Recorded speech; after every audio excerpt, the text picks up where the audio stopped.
പൂക്കി C എമ്മിനെ പൂക്കിലെ P മാറ്റി മറ്റു പല അക്ഷരങ്ങളും ചേർത്ത് വിളിക്കുന്ന കാലം ഇത്ര പെട്ടെന്ന് വരുമെന്ന് ഞാൻ കരുതിയില്ല. വണ്ടികളിൽ മോഡിഫിക്കേഷൻ ചെയ്യാൻ കാത്തിരുന്ന പിള്ളേരും വണ്ടിപ്രാന്തന്മാരും ഒക്കെ അടപടലം മൂഞ്ചിയിട്ടുണ്ട്.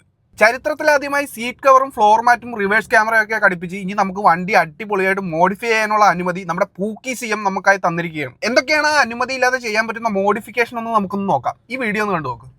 Seat cover, floor mat, steering wheel cover, dash cam, reverse camera, parking സെൻസറുകൾ, GPS ട്രാക്കർ, റൂഫ് കാരിയേജ് തുടങ്ങി സൺ ഫിലിം വരെയാണ്.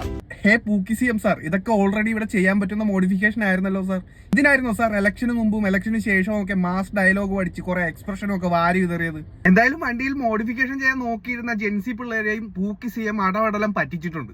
ഇതിനെതിരെ സോഷ്യൽ മീഡിയയിൽ പൂക്കി സി എമ്മിനെ എടുത്തിട്ട് ട്രോളിക്കൊണ്ടിരിക്കുകയാണ്.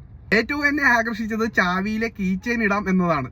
സീറ്റ് ബെൽറ്റ് ഇടാനും അനുമതി ഉണ്ടത്രേ. പഞ്ചറായ ടയർ മാറ്റാനും സൈക്കിൾ ടയറിൽ മുത്തിടാനും അനുമതി തരണം. ജെൻസിയെ കളിപ്പിച്ചാൽ ചുവന്ന കരങ്ങളോടെ തൂക്കും. പൂക്കി എന്ന് വിളിച്ചവർ ഇപ്പോൾ അക്ഷരം മാറ്റി വിളിക്കുന്നു. വണ്ടിയിലെ മോഡിഫിക്കേഷൻ പൂക്കി സി എം സാർ ഇപ്പോൾ റെഡിയാക്കി തരുമെന്ന് പറഞ്ഞ് പൂക്കിനെ ചുമന്നുകൊണ്ട് നടന്നവന്മാർക്കൊക്കെ ഇപ്പൊ നല്ലോണം മതിയായിട്ടുണ്ട്. അപ്പൊ അങ്ങനെ പൂക്കി സി എം പിള്ളേരുടെ ആഗ്രഹം അങ്ങ് സാധിച്ചു കൊടുത്തു. എല്ലാവരും ഹാപ്പിയാണല്ലോ അല്ലേ?